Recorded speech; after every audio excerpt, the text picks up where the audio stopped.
saya Ashari Rangkuti. Kebetulan kita lagi duduk bersama Ustadz Kurnia Sitorus, SPD MBA. Kira-kira kawan-kawan kenal nggak dengan Ustadz kita ini yang bernama Ustadz Kurnia Muhammad Kurnia Sitorus, SPD MBA. Jadi beliau ini sengaja kita undang untuk membahas suatu hal, misalnya seperti pilkada yang sekarang lagi manak-manaknya di Kabupaten Deli Serdang. Kita ingin tahu nanti apa kira-kira dari Ustadz kita ini, masukan-masukan ataupun kata-kata yang bisa untuk membangun Kabupaten Deli Serdang kita dengan lebih baik lagi nanti. Gimana Ustadz? Ya, kira-kira? Alhamdulillah dalam kesempatan ini sangat bersyukur telah diundang oleh salah satu penggerak Gemas generasi masyarakat Tamora, yang mana hari ini membahas tentang perpolitikan yang ada di Kabupaten Deli Serdang. Jadi khususnya saya sebagai warga Kabupaten Deli Serdang berharap bagaimana Kabupaten Deli Serdang ini menjadi kabupaten yang dapat menjadikan Kabupaten Deli Serdang ini menjadi kabupaten yang unggul. Kita lihat apalagi SDM sumber daya masyarakatnya sungguh luar biasa. Jadi dengan perpolitikan yang ada hari ini, ada beberapa kandidat, saya lihat itu mungkin ada 3 ya, 1, 2, 3 gitu. Dan harapan saya ya siapapun nanti yang terpilih harus bisa menjadikan Kabupaten Deli Serdang ini menjadi kabupaten yang bersinar. Artinya bisalah masyarakatnya itu dari tingkat bawah, menengah dan atas itu bisa ternaungi dan bisa mengentaskan masalah ekonomi khususnya stunting ataupun kesehatan dan lainnya. Jadi itu sih sebenarnya menurut saya. Ya. Jadi menurut Ustadz kan seperti itu. Kira-kira selama periode-periode lalu, menurut Ustadz tentang misalnya pembangunan ataupun yang ada kita lihat di Deli Serdang ini, pembangunan ya, kira-kira sudah signifikan atau belum kira-kira? Ya, melihat kondisi yang ada di seputaran Kabupaten Deli Serdang, Kabupaten Deli Serdang kan cukup luas. Nah, jadi ada 22 kecamatan. Iya. Walaupun jalan-jalan protokol itu kita lihat sudah mulus, cantik dan lain sebagainya, tapi ada sebagian jalan-jalan yang masuk ke tempat-tempat yang memang sering dilalui masyarakat tuh yang masih kondisinya rusak gitu. Jadi artinya ya pembangunan itu memang harus dikejar gitu. Dengan pembangunan merata sehingga ekonomi juga bisa terselesaikan. Kalau untuk kesehatan kita seperti kita kan sering dengar nih banyak orang menggunakan BPJS misalnya.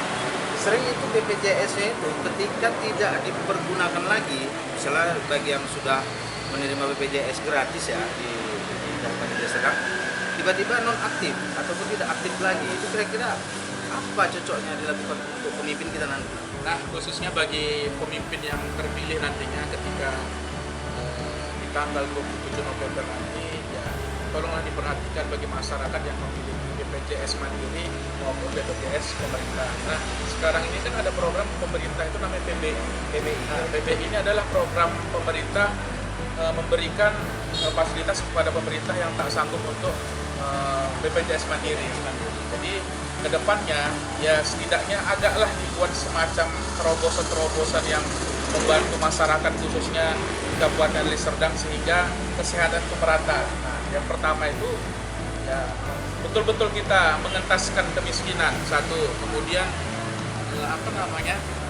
gizi buruk. Nah ini juga sekarang ini kan memang giat-giatnya pemerintah bagaimana Kabupaten Deli Serdang ini lepas daripada gizi buruk. Nah alhamdulillah untuk saat ini mungkin itu sudah secara perlahan alhamdulillah tidak ada. Jadi harapan saya kepada bupati terpilih nanti dibuatlah terobosan kepada masyarakat, bagi masyarakat yang tak sanggup untuk membayar BPJS ya setidaknya dikasihlah solusi jalan keluar supaya meringankan kepada masyarakat yang di bawah. Kemudian apa nggak bisa dibuat seperti kayak di Kota Medan itu Ustaz ya? Jadi di Kota Medan itu kita dengar dengan menggunakan KTP saja bisa berobat. Sudah bisa berobat ya. Apakah untuk Deli Serdang ini tidak bisa dibuat seperti itu? Nah, ini juga ide yang bagus gitu, seperti yang disampaikan Bung Hari Tamora tadi. Kenapa di Medan bisa diterapkan dengan menggunakan plat TV saja sudah bisa berobat, kenapa di Deli Serdang tidak bisa? Kan itu jadi problem kita saat sekarang ini. Dan harapan saya juga bagi pemimpin nanti, ya kalau bisa diterapkan sama gitu. Jadi masyarakat tidak lagi dipersulitkan, tidak dipersusahkan. Apalagi kita masyarakat awam ini yang tak mengerti tentang aturan dan SOP yang ada di rumah sakit. Nah ini memang kita sangat prihatin gitu. Jadi harapan saya dengan KTP itu bisalah masyarakat ketika emergensi dan lain sebagainya menggunakan KTP langsung bisa berobat dan dilayani oleh petugas rumah sakit yang ada itu tanpa terkecuali gitu. Nah inilah bangkitnya suatu daerah itu karena pemimpinnya itu bisa menaungi seluruh masyarakat tanpa terkecuali, baik suku, agama, budaya dan lain sebagainya. Itu salah satu problem yang harus kita selesaikan. Terakhir nih Pak Ustad, kira-kira yang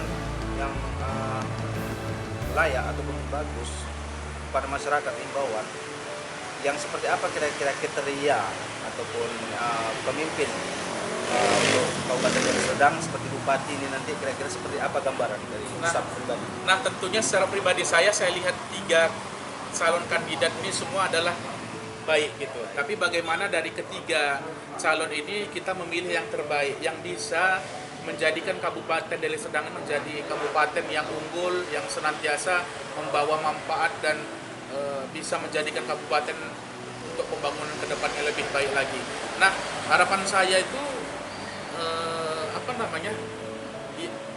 kalau bisa ya betul-betul dia peduli kepada masyarakat. Ya, sama slogannya, visi-misinya kita mau mensejahterakan masyarakat, apa segala macam sama visi-misi ketiga calon kandidat ini. Tapi pilihlah yang memang peduli kepada masyarakat satu, kemudian peduli kepada orang susah, peduli kepada orang-orang yang di bawah, bukan hanya sebagian golongan tertentu gitu, dan tidak membedakan antara suku dan bangsa gitu. Jadi itulah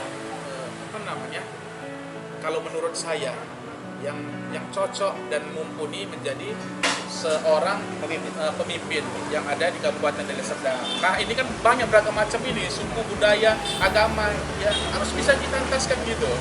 Nah, seperti itu. Jadi artinya begini ya Ustaz ya, kalau bisa nanti siapa yang terpilih jangan mengotak-ngotakkan. Iya betul. Artinya dia yang mendukung saya maka dia yang saya bantu. Kalau bisa jangan seperti itu ya Ustaz ya. Nah, ketika sudah selesai proses pemilihan nanti ke depannya, harapan kita semua bersama jangan ada lagi nanti kelompok-kelompok ataupun tadi yang disampaikan Bung Azhari tadi berkotak-kotak. Jadi ketika sudah selesai pemilu maka sudah selesailah gitu. Jangan ada menganggap perselisihan karena beda pilihan, dia 01, 02, 03, ya sama. Ketika sudah ditentukan oleh satu pilihan menjadi bupati di Kabupaten Deli Serdang sama-sama dirangkul. Semua diayomi ya? Diayomi. Mari sama-sama kita besarkan karena Kabupaten Deli Serdang ini bukan hanya milik seorang pribadi, melainkan kita semua. Kita cinta kepada Deli Serdang ini. Nah, jadi bagaimana Deli Serdang ini menjadi kabupaten yang luar biasa, bisa menjadi contoh untuk kabupaten lain sehingga menjadi kabupaten ini baldatun thayyibatun wa rabbun ghafur. Nah, seperti itu. Oke, saya rasa sudah cukup ya Ustaz pembahasan singkat kita ini. Oke, kawan-kawan semua, tadi dari Ustadz Muhammad Kurnia Sitorus telah menyampaikan apa tentang yang lebih baik untuk Kabupaten Deli Serdang, terutama untuk bupati ataupun untuk orang nomor 1 di Kabupaten Deli Serdang. Baik, terima kasih. Assalamualaikum warahmatullahi wabarakatuh. Waalaikumsalam.